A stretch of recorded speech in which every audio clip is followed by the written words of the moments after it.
Just before the Titanic sank to the bottom of the ocean, the ship sent out distress signals containing its exact coordinates. These signals proved incredibly useful, as they guided the RMS Carpathia to the lifeboats, leading to the rescue of the Titanic's survivors. However, despite the ease with which the lifeboats were located, finding the wreck of the Titanic proved to be an entirely different challenge, a puzzle that would take decades of technological advancements to solve. At the time of the Titanic's sinking in 1912, the technology required to reach the ocean floor, where the wreck lay at a depth of approximately 12,500 feet to 4 miles, simply didn't exist. Early ideas of raising the wreck from the depths included everything from attaching balloons to the ship to using dynamite to bring debris to the surface, absurd concepts that were quickly abandoned. The race to locate the wreck of the Titanic became a competitive and complex endeavor, involving several explorers and institutions, all vying to be the first to reach the legendary wreck. For over 40 years, the ship's resting place remained elusive, as technological limitations and the sheer depth of the Atlantic Ocean made it virtually impossible to reach. It wasn't until after 2 world wars, which brought about significant advancements in technology, that the quest to find the Titanic became more achievable. These wars accelerated the development of deep-sea exploration tools, such as sonar and submersibles, which would later play a critical role in the discovery of the Titanic's final resting place. The eventual breakthrough came in 1985, when a joint American-French expedition led by oceanographer Dr. Robert Ballard, utilizing advanced underwater cameras and sonar technology, finally located the wreck of the Titanic more than 70 years after it sank. The ship was found about 13.2 miles away from the coordinates sent out in its distress signal, lying split in two on the ocean floor, surrounded by the remnants of what was once the world's most luxurious ocean liner. This discovery ended decades of speculation and finally brought closure to one of the most infamous maritime disasters in history. However, it also marked the beginning of a new era of deep-sea exploration, as the technology used to find the Titanic would continue to advance, opening up the possibility of exploring even deeper, more remote areas of the ocean. In 1953, Risson Beasley, the founder of a salvage company from England, led one of the first serious expeditions to locate the wreck of the Titanic. He embarked on this journey with the help of emerging technologies such as submarines and sonar, and he had the advantage of knowing the coordinates sent in the distress call before the Titanic sank. The distress signal was sent at 10:35 p.m. New York time, providing a last known location for the ship. However, despite having these coordinates, the search radius needed to be much larger. The distress call was sent 2 hours before the Titanic fully slipped beneath the ocean's surface, during which time the ship could have drifted significantly. Additionally, ocean currents may have pushed the sinking vessel even further from its last known location. As a result, the Titanic's wreck was not necessarily at the exact spot indicated by the distress call, making the search for it far more difficult. The ocean is vast, and searching for a single point on the ocean floor in complete darkness, especially at depths of over 2 miles, was a nearly impossible task at the time. Beasley began his expedition by using sonar and other technologies to drop equipment into the ocean in hopes of detecting the wreck.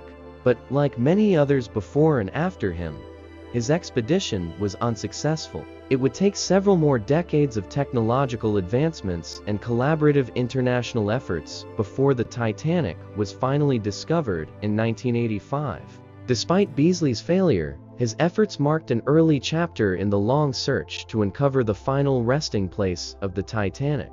In 1953, Risson Beasley tried an unconventional and ultimately unsuccessful method to locate the Titanic wreckage by using dynamite. He dropped explosives over the reported location of the ship, hoping to create an echo that could be detected using sonar. This echo would then be plotted to produce a profile of the ocean floor, which Beasley thought might reveal the wreck. Essentially, this was an early and rudimentary attempt at sonar mapping, but it was far too imprecise. The technology of the time was not advanced enough to provide detailed, reliable data, and Beasley's attempt yielded no results. It would take another 20 years before technology caught up with the ambition of those searching for the Titanic. By the late 1970s, marine geologist Robert Ballard entered the scene with a new, more promising approach. In 1977, Ballard began making plans to be the first to locate the Titanic wreck and make history using advancements in deep-sea exploration, sonar technology, and underwater remotely operated vehicles (ROVs). Ballard's efforts would set the stage for the eventual discovery of the Titanic wreck in 1985. In the late 1970s, Robert Ballard's ambitions to find the Titanic aligned with the technological breakthrough at the Woods Hole Oceanographic Institution, where new survey equipment for mapping the ocean floor was being developed. Ballard was tasked with testing this cutting-edge technology, but his personal goal was to use it to locate the Titanic wreckage. The equipment was specifically designed for deep-sea exploration and consisted of a long pipe that could be extended from the ship, hovering just above the ocean floor. At the end of this pipe, Ballard rigged a pod that housed sonar and cameras. The idea was that the sonar would map the seabed, while the cameras could visually confirm any significant findings. Ballard's hope was that this technology would finally detect the wreckage of the Titanic and solve the mystery of its final resting place, after decades of failed attempts by others. This innovation would later become crucial in locating the Titanic wreck and revolutionize the field of underwater archaeology and exploration. As Robert Ballard's expedition to find the Titanic began, there was initial excitement surrounding the state-of-the-art technology being used. Early tests were carried out, but things took a tragic turn when disaster struck.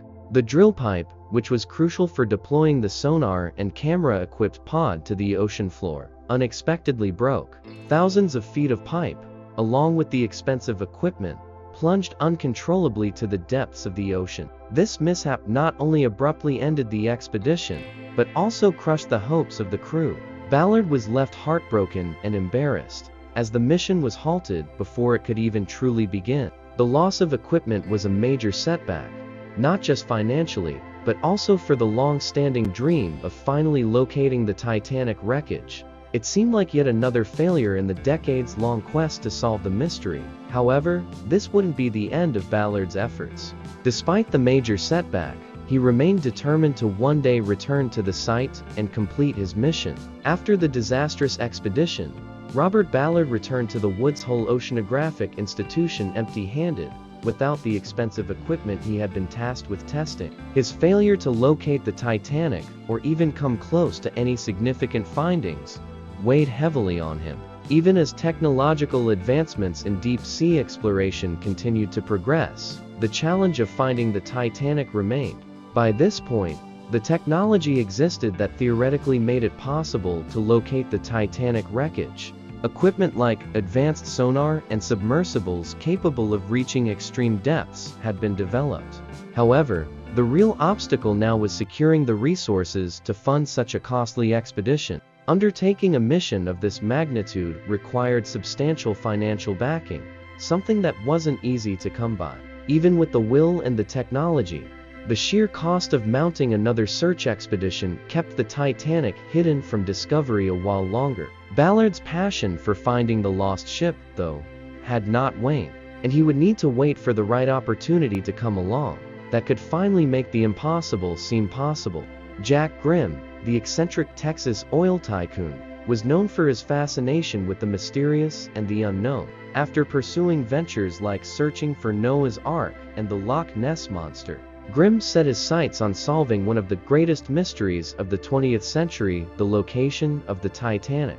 Though he had the financial resources to fund an expedition, Grimm realized he couldn't do it alone.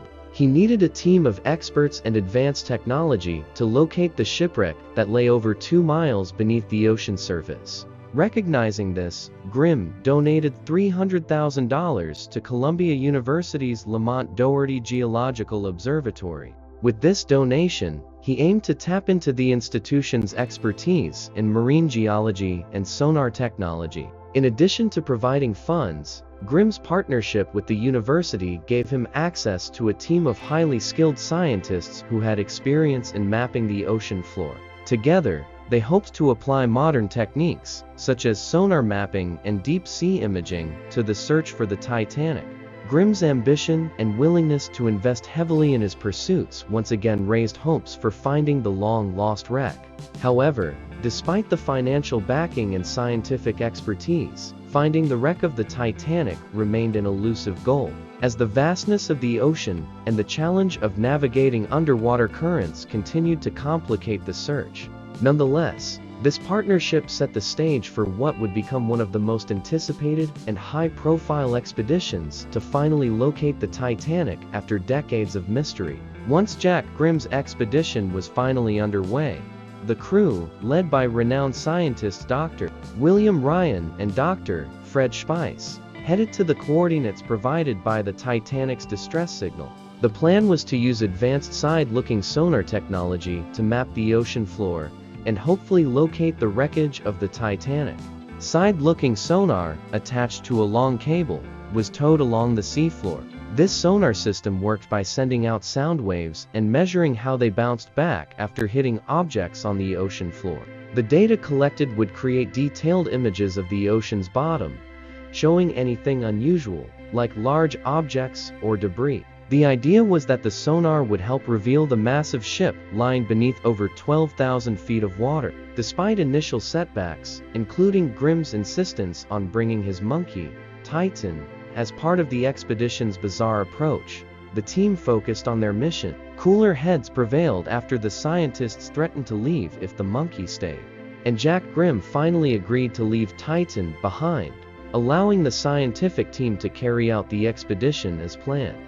However, while they had the equipment and expert knowledge, searching the ocean's depths was no simple task.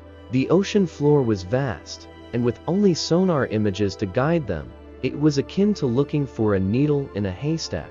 Yet, despite these difficulties, Grimm's team remained optimistic that they could finally solve the decades-long mystery and find the Titanic's resting place. The expedition would mark another step in the long journey trying to locate one of history's most infamous shipwrecks. The scientists on Jack Grimm's expedition began to question whether the Titanic's distress coordinates had been accurate. While the distress call provided one set of coordinates, the location where the survivors were rescued by the RMS Carpathia was much farther east than expected, even when accounting for drift caused by ocean currents. This discrepancy suggested that the wreck of the Titanic might lie farther east than previously thought, outside of the initial search area.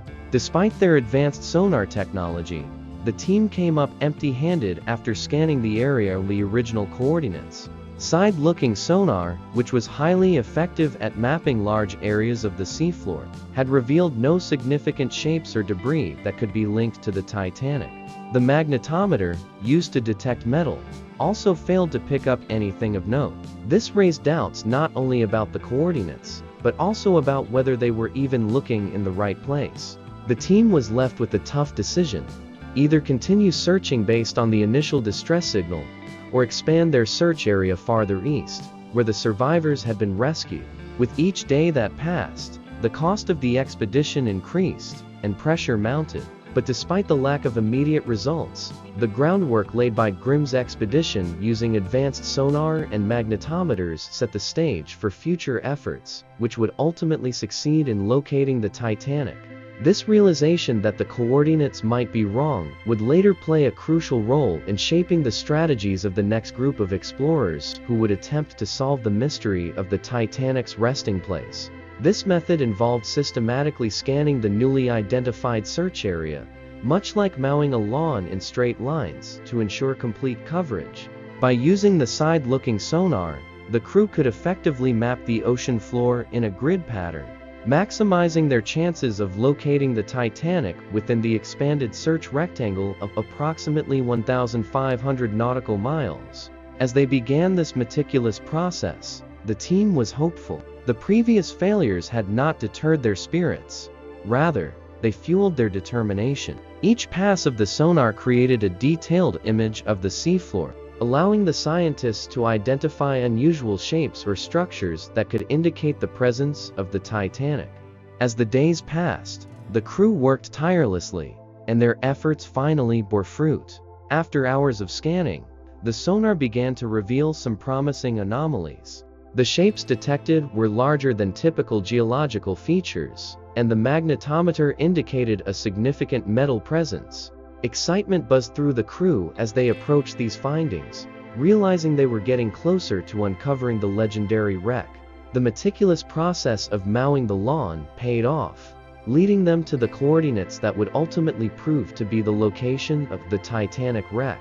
With the combination of advanced technology and strategic searching, the crew was finally on the brink of solving the long-standing mystery, the Titanic, a quest that had captivated explorers, historians, and the public for decades. As the team continued their search, the excitement in the air was palpable. They had marked 14 areas of interest based on the sonar readings, and Jack Grimm was convinced that one of them had to be the elusive wreck of the Titanic.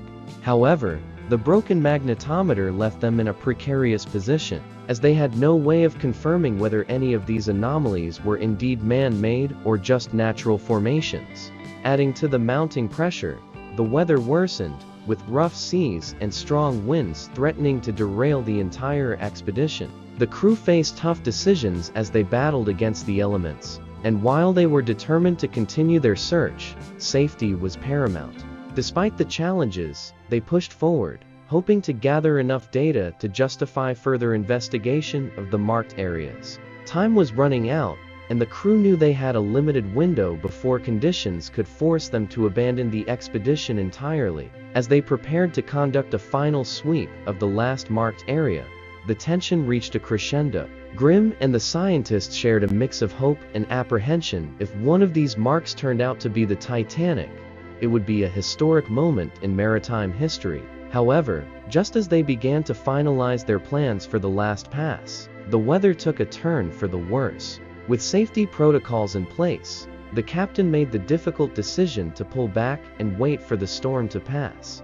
The crew was devastated, feeling that their once promising expedition was slipping away. As they retreated, Grimm's conviction remained unshaken. He believed they were close to uncovering the truth. The Titanic lay somewhere beneath the turbulent waves, and he knew he would not rest until he found it. This setback only fueled his determination to return, armed with better equipment and a renewed sense of purpose for the next attempt. The search for the Titanic was far from over. The sled, equipped with advanced digital cameras, was designed to capture high-resolution images of the ocean floor. The team hoped that this approach would provide clearer visuals of the marked areas and possibly reveal the wreckage of the Titanic. As they deployed the sled, anticipation hung in the air. This was a last-ditch effort, and if it failed, the expedition would come to an end without finding the ship that had captured the world's imagination for decades. The sled was carefully lowered, and the cameras began recording as it glided above the ocean floor, meticulously documenting everything in its path.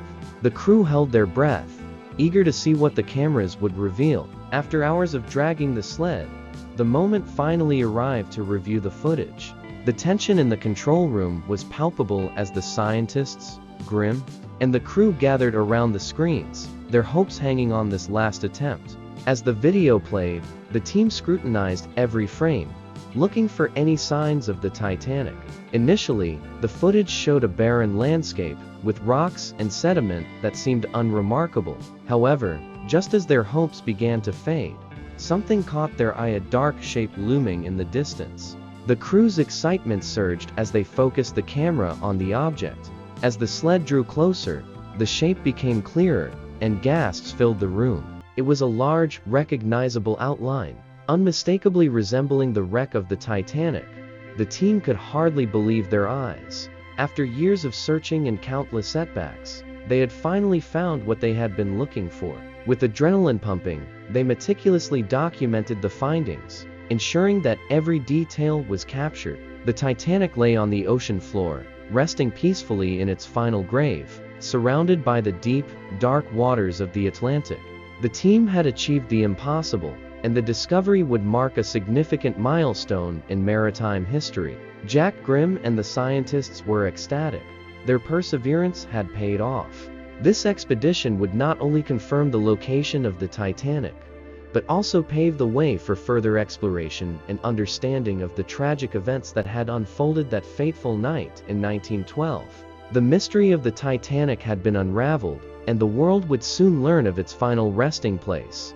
Navy. This connection provided him with access to advanced technology and resources that could greatly aid his search for the Titanic. Ballard began to formulate a new plan, leveraging his expertise as a marine geologist and his contacts to secure funding and equipment for another expedition. In 1985, Ballard approached the Woods Hole Oceanographic Institution again. This time, with a more refined strategy, he proposed a dual mission, not only to find the Titanic, but also to investigate the wrecks of 2 American submarines lost during World War II.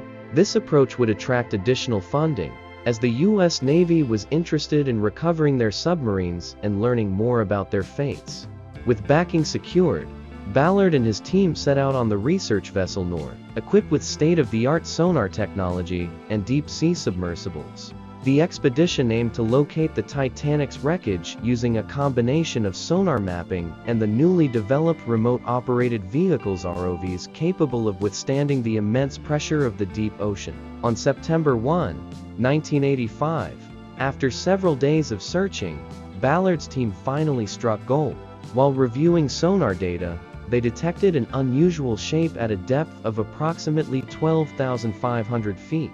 The team was ecstatic but cautious, knowing that they had to confirm the find before making any proclamations. Using ROVs, they descended to the ocean floor, and as the cameras transmitted real-time footage back to the NOR, the crew held their breath in anticipation. Then, the moment arrived. The ROV emerged from the darkness, revealing the haunting silhouette of the Titanic. The ship was remarkably well preserved, resting on the ocean floor, surrounded by a surreal underwater landscape. Ballard and his team captured extensive video footage and images, documenting the ship's condition, including its iconic features like the bow, stern, and the recognizable Titanic nameplate. The discovery not only validated Ballard's perseverance, but also opened up a new chapter in underwater archaeology and marine exploration. Upon returning to the surface, Ballard shared the news with the world, igniting a renewed fascination with the Titanic. This successful expedition would ultimately lead to further exploration and conservation efforts, shedding light on the mysteries of the ill-fated voyage and the ship's tragic story. Ballard's dedication and innovative approach had triumphed, securing his place in history as the discoverer of the Titanic. This mission would serve as a critical stepping stone towards locating the Titanic. As Ballard's team deployed the Argo sled, they meticulously surveyed the ocean floor, documenting the wreckage of the USS Scorpion and identifying the debris field that surrounded it. This experience reinforced his theory about the debris trail and its potential usefulness in finding other wrecks, including the Titanic. After successfully mapping the Scorpion, the Navy's interest began to shift. They recognized the value of Ballard's innovative approach and the capabilities of Argo for deep-sea exploration. With the submarine missions completed, Ballard received the green light to focus on the Titanic. In September 1985, equipped with the knowledge he gained from his previous missions, Ballard set out with his team aboard the NOR. They returned to the area near the Titanic's last known coordinates, employing the same debris field strategy he had developed while mapping the submarines. The team began their search using Argo, which towed sonar equipment behind it to scan the ocean floor for any signs of debris. After several days of searching and multiple sonar sweeps, the breakthrough came when Argo detected a significant anomaly on the ocean floor. The team analyzed the data and realized they had stumbled upon a debris field, just as Ballard had theorized. This was the first tangible evidence that led them closer to the Titanic. Ballard and his crew were filled with excitement as they sent Argo back down to investigate further. As the sled glided over the ocean floor, the cameras transmitted real-time images back to the NOR. The anticipation was palpable. With each passing moment, they drew closer to unraveling the mystery of the Titanic. On September 1, 1985, their efforts culminated in one of the most significant discoveries in maritime history. The ROVs captured the haunting images of the Titanic wreckage, revealing its bow, stern, and recognizable features. Ballard's innovative use of the debris field concept had paid off, allowing him to locate the ship that had eluded so many for decades. The successful discovery of the Titanic not only marked a personal triumph for Ballard, but also revolutionized deep-sea exploration techniques, demonstrating the effectiveness of using debris trails to locate submerged wrecks.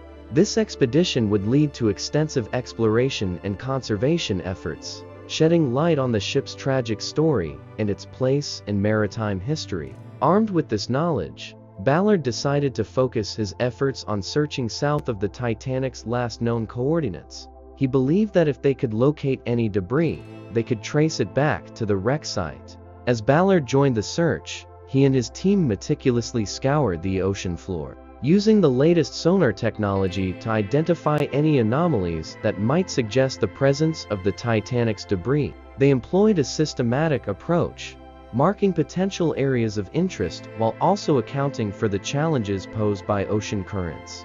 Time was running out, and the pressure mounted as each day passed without significant results. However, Ballard remained resolute in his strategy. He had already learned valuable lessons from previous expeditions, including the importance of flexibility in adapting to the conditions of the search area.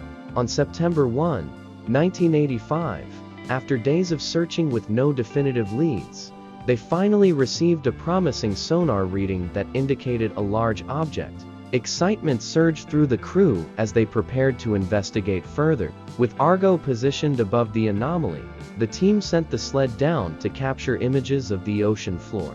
As the cameras transmitted real-time footage back to the research vessel, the crew watched in awe as they spotted recognizable features: a large piece of wreckage that unmistakably resembled a ship.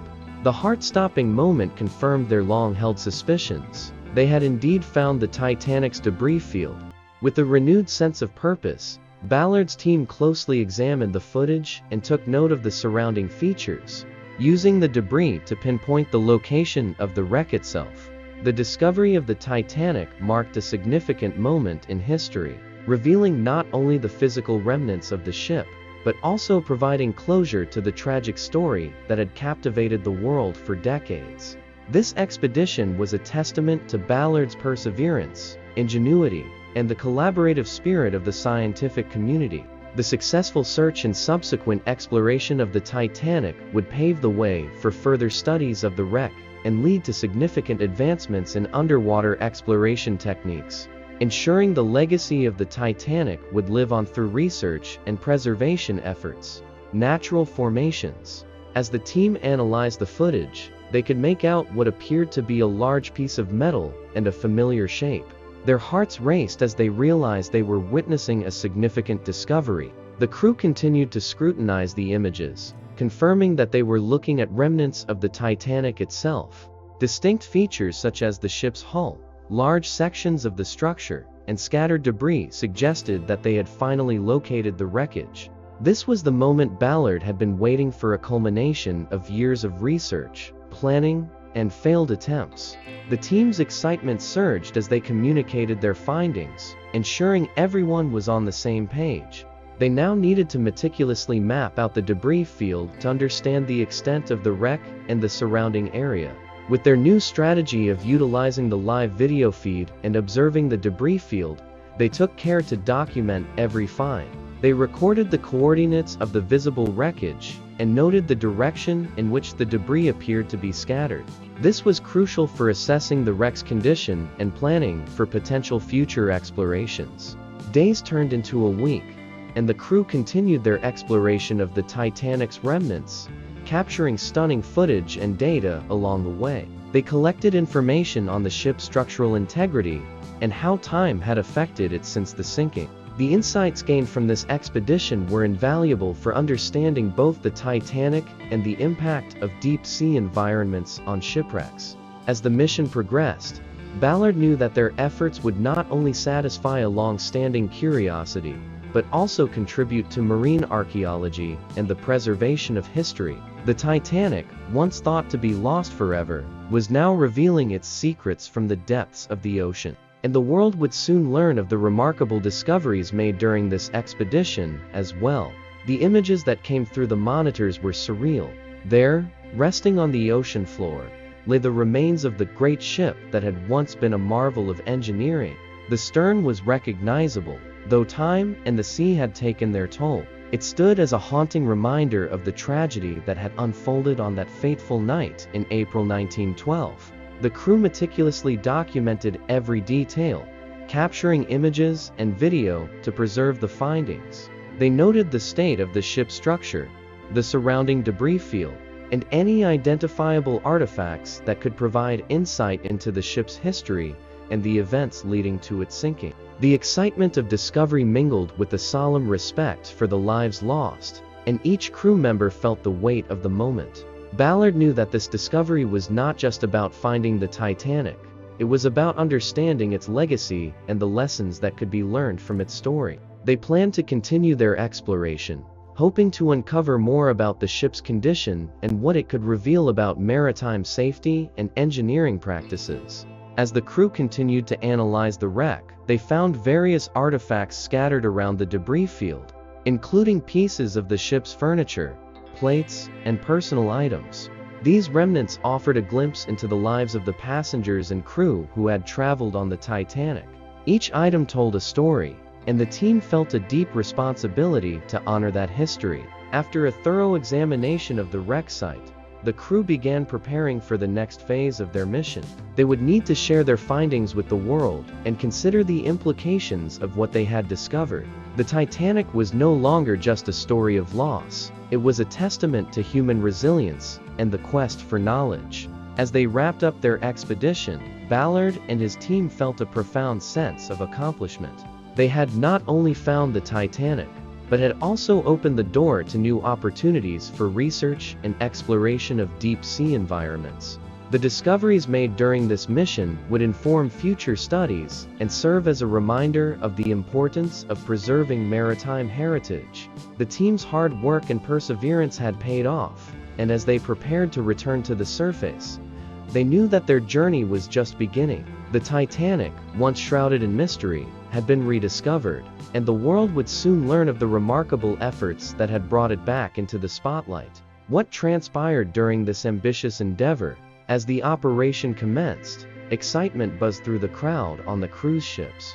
The piece of the Titanic's hull, weighing several tons, was carefully lifted from the depths of the ocean. However, as it began its ascent, complications arose. The submersible's lifting bags struggled to maintain buoyancy, and the team soon realized that the structural integrity of the piece they were trying to recover was compromised. Despite the cheers and anticipation, the situation quickly turned tense. The recovery team worked frantically to adjust the lifting mechanism, but the piece began to sway dangerously in the water. Observers on the cruise ships could only watch in anxious silence as the situation unfolded. Suddenly, the hull section broke free from the lifting apparatus, plummeting back to the ocean floor. The cheers of celebration turned to gasps of disbelief and disappointment. It was a heart-wrenching moment, as hopes of bringing a significant piece of Titanic history back to the surface slipped away. The recovery mission was deemed a failure, and the situation worsened as the advancing Hurricane Edward posed an imminent threat to the operation. As storm warnings were issued, the expedition had to be aborted, and the crew hurriedly secured their equipment, preparing to leave the area. This setback only intensified the fascination and curiosity surrounding the Titanic. The failed recovery attempt was a stark reminder of the challenges associated with deep-sea exploration and preservation. While smaller artifacts continued to be recovered in subsequent years, the dream of raising a significant portion of the ship remained elusive. The Titanic's legacy endured, not just as a cautionary tale of human error and tragedy, but also as a symbol of human curiosity, determination, and the relentless pursuit of knowledge, even in the face of the deep, dark ocean that holds its secrets tightly. Nebula, a platform designed by creators, allows filmmakers and content creators like me to explore ambitious projects without the constraints of the traditional YouTube algorithm. If you're interested in deep dives and cinematic documentaries, you can watch my series Under Exposure on Nebula. In this series, I take you behind the scenes of history's most gripping stories, including the failed attempts to raise the Titanic, the Tenerife disaster, the worst aviation accident in history, and the intricate details behind the U.S. military raid on the Bin Laden compound. These documentaries represent the culmination of my passion for storytelling and research, where I focus on delivering thoughtful, unrushed content. By subscribing to Nebula, you'll support creators who want to push the boundaries of what can be done outside the algorithm-driven world of YouTube. Join me and other passionate filmmakers on Nebula, and let's continue exploring these captivating stories in more depth.